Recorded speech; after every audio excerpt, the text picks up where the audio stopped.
Patuloy ang pagtulong ng pamahalaan sa mga magsasaka para mailapit ang kanilang mga produkto sa consumer. Kadiwa ng Pangulo, regular na isinasagawa sa Bontoc Mountain Province. Si Cheryl Itiu para sa Balita.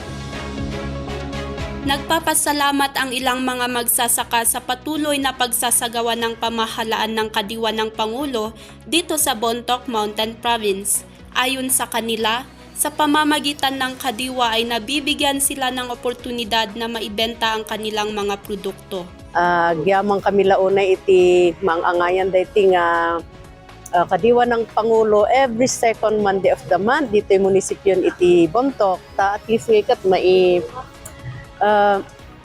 may showcase mi dagito na nga products mi nga aramidon mi kasamot nga dagito nga mulmula mi nga sarili mi nga produce kat maiyag mi nga ilako dito ay.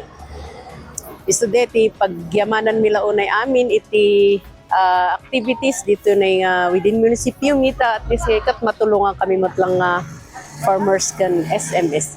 Ayon naman sa ilang mga mamimili, yeah, so this is the first time trying Ngopia, and I think it's pretty amazing.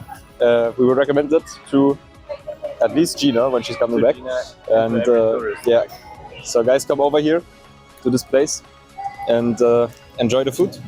ang kadiwa ng Pangulo ay isang programa ng Department of Agriculture, katuwang ang lokal na pamahalaan ng Bontoc. The kadiwa ng Pangulo is being conducted in Bontoc Mountain Province every second Monday of the month.